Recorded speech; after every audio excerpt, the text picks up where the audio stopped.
Hello and welcome to HT Auto. I'm Shubhadeep Chakravarti.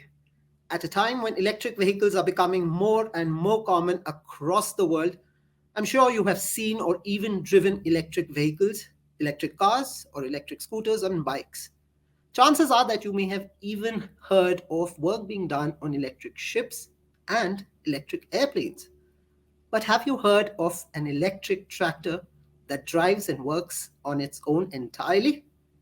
Only if you've been following the work being done by US based Monarch Tractor that perhaps you would have heard of their latest offering that proves that farming is not perhaps as and how we've always known it to be.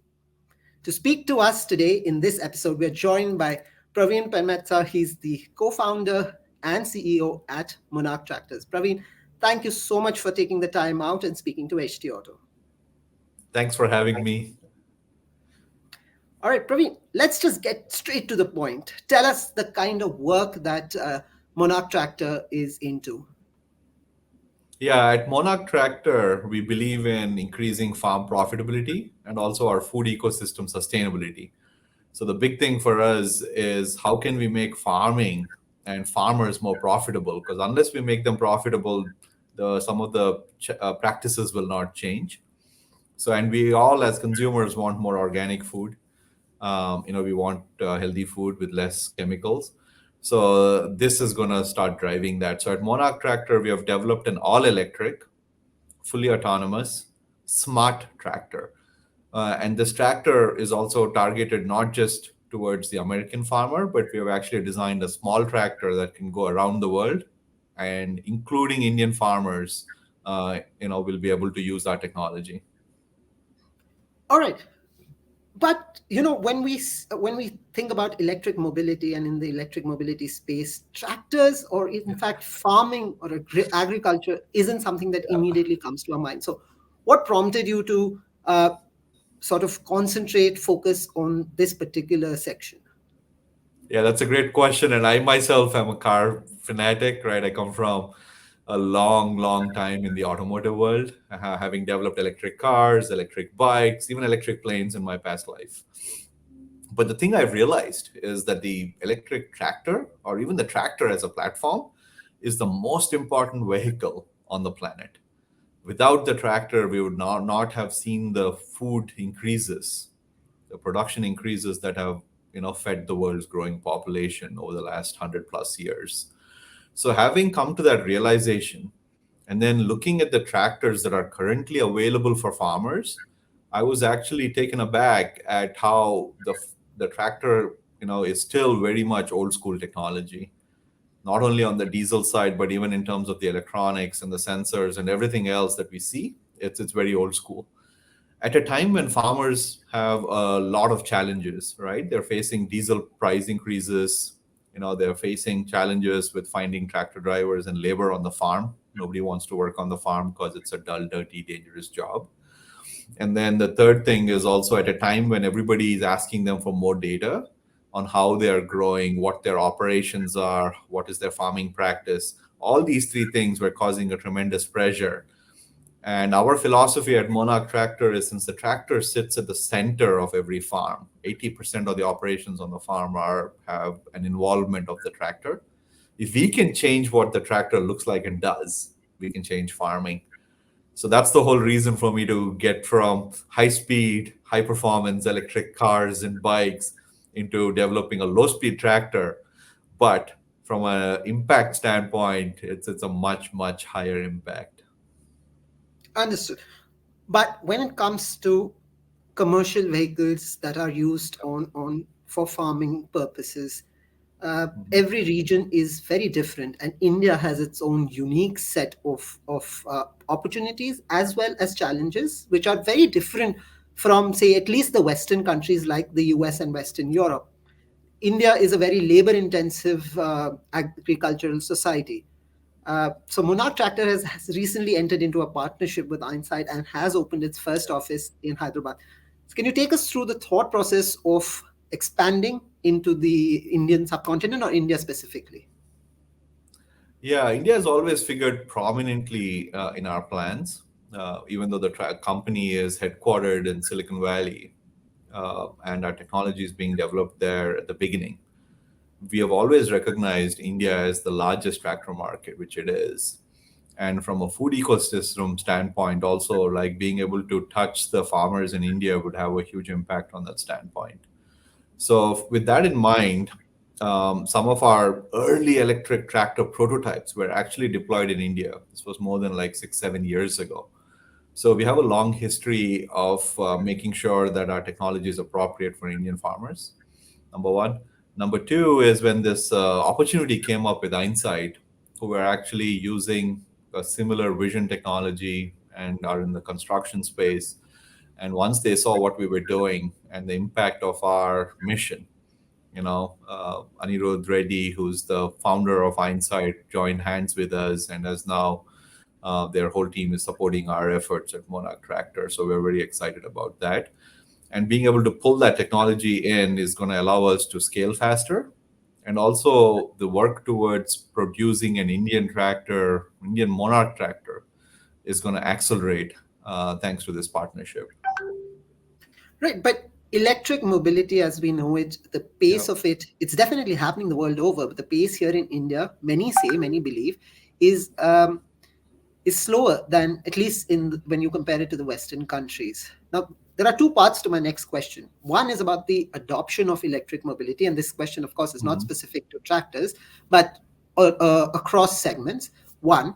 Second part is that if you speak about Indian agriculture in particular, it is still very labor intensive, small holdings, unlike the Western countries. So there are small plot sizes. And there is still an emphasis on prioritizing the return factor over the investment made. So, in the backdrop of all of these, how much of a challenge is the Indian setup vis a vis the West? That's a great question there, right? And the fantastic thing about electric tractors is it's very much an enterprise kind of a play. At the end of the day, the farmer is buying it not for his personal use, but to get some farm operations done. And what that means is for us, the payback period for the farmer is very important compared to say, the automotive or the mobility side, where sometimes the purchases are a little bit more aspirational. And the Indian persona of both the customer and the farmer is very much of a value minded persona. And in our case, thanks to not just the diesel savings, but also the fact that it's a safer tractor, which means you can use lower skilled people and get some transparency into knowing that the operation was actually done by the driver properly, which we struggle with India. India transparency is most important, right? I think these three create that value that is going to actually accelerate the adoption of Monarch tractors and other industrial applications, whether it's delivery vehicles or other enterprise electric platforms, over the consumer side. The consumer side has you make a good point. The consumer side has not caught up or accelerated as much as we have seen in other countries in the world, but I feel like the value minded consciousness of the Indian persona will really allow the enterprise plays where the payback is very clear to really accelerate faster in India. So don't be surprised in India if the enterprise electric transformation with electric vehicles for delivery, electric vehicles in an industrial setting, and definitely electric tractors actually gain more adoption and faster adoption than maybe even in the West. So, that's our philosophy. And that's also why we are spending a lot more time in India and creating these Indian partnerships to allow us to accelerate down that line. Praveen, that's a very big ambition, but there are still concerns, perhaps, as far as the overall electric mobility space in rural India is concerned, that the adoption is primarily going to be led uh, in by urban centers. That's part of the reason is that electrification in the heartlands of the country is still far from perfect with inconsistent power supply.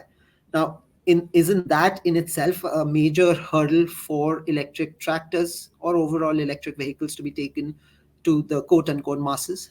Yeah. And actually, Shubhadeep, we actually see it as a great opportunity, right? The fact that the electric grid has been lacking in those areas, and the fact that an electric tractor can actually become the energy transformational device, right? That is going to allow solar deployment on a farm, which is much more independent. You're now not dependent upon state infrastructure or central infrastructure to actually electrify the local farm community. I think is going to allow us to accelerate these kind of technologies faster. It's a little bit like, how communications was held up for the longest time, but the distributed model of the cell phone actually allowed like mass adoption in India, right, at a much faster rate. And the data deployment also really took off much faster than, say, the landline based systems of the past. The electric nature of our tractor has a similar distributed model. All you need is a solar panel, right, and an inverter. And now, suddenly, with our tractor acting as the energy storage, you can now be energy sufficient on the farm. And yes, there are challenges with respect to the capital expenditure for an electric tractor. But that's where the business model innovation, where the smart nature of our tractor is going to allow the tractor to be shared across all these smallholder farmers, right? And we are seeing more and more of that happen thanks to the digital transformation. The number of smartphones that are out there in farmers' hands means that they can now control using their smartphone. Devices like our tractor, smart devices like our tractor, right? And now these assets, which historically would not have been affordable for small farmers, on a shared model, will now become accessible. And we are seeing great success, in other countries as well on the same model. One of my friends runs a company called Hello Tractor in Africa, and the whole model there is actually deploying expensive tractors, but having a shared model where the farmers can rent it on a per use basis. And for a small farmer with only a few acres, that actually makes it really viable, where they just pay for the hours of usage without the capital expenditure sitting on their farm. So thanks to these two big things, the distributed nature of electric, with the solar deployments that are happening, you combine that with the business model innovation that is leveraging the smart nature of farmers these days with their smartphones. And you combine both those, and we really expect those two to have a transformational effect on these kind of technology adoption going forward. Praveen, we've spoken about the tractors, we've spoken Yeah. about farming sectors in India and across the world. Tell us your journey, how you're originally from India. So for some part, you've definitely seen the Indian setup from very, very close angle. So how for someone who's originally from India and has now been in the US for decades, how does that help you understand the Indian setup better than perhaps others? Tell us your journey. Yeah.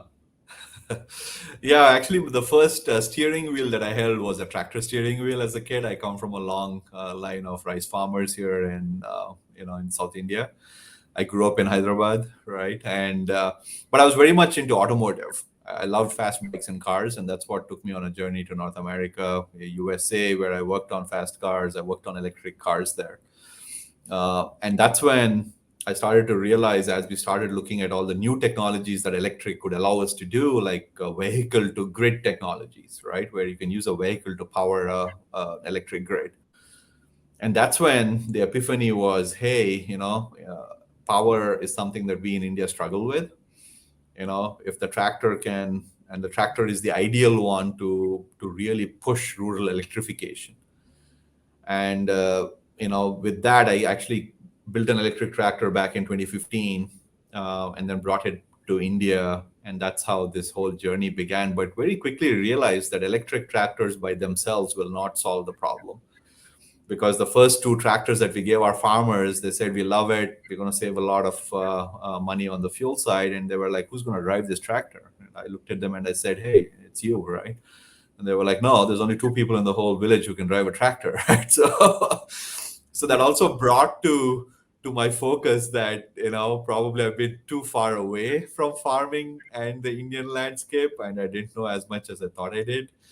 But thankfully, I learned that very early on in this journey. And when we started Monarch Tractor, we said it has to be smart and electric and autonomous as well. So that's a fantastic Hence story about, autonomous.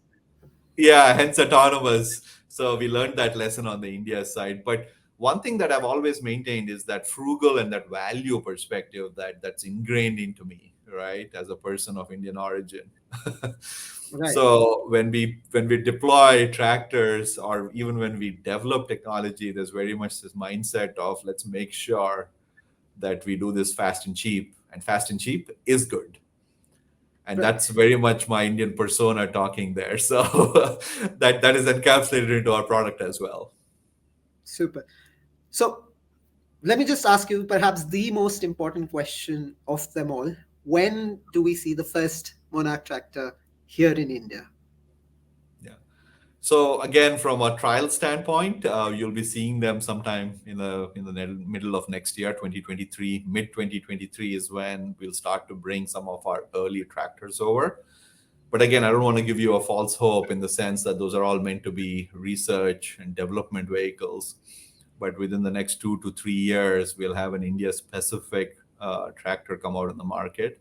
The reason I'm currently here in India as I'm speaking to you is we are having some fantastic discussions with a lot of people in the Indian ecosystem, whether it's equipment companies, whether it's input companies, whether it's data companies in India that are all targeting the ag sector. And they all want to leverage Monarch technology. So it might not even be a tractor, it might be something else. So, but we will start to see something that's smart, electric, and automated, just like a Monarch tractor in India next year. And within the next 3 years, we'll start to see commercial sales. Right. But Praveen, uh, we've taken some of the lessons from some of the manufacturers that wanted to come into India. Primary being, of course, you can't have a conversation these days about electric vehicles in any form without mentioning Tesla. And there was a lot of speculation about Tesla coming to India, and that's not happened. Yeah. A lot of back and forth with local production and all of that. In this sense, how do you see prospects of doing business in India, prospects of possibly local manufacturing here to get the costs down? Because that's really not happening even in other electric vehicle segments, whether it's cars or it's just probably happening now with two-wheelers. Yeah, no, that's a great point, right? But in our case, it's slightly different in the sense, right from day one, we had an Indian ecosystem for supply chain. So one of the big issues for companies like Tesla to come into a market like India is their supply chain very often is, while global, is not predominantly in India. For us as Monarch Tractor, a lot of our supply chain is actually India based already. So it makes it a lot easier for us to come to India, number one.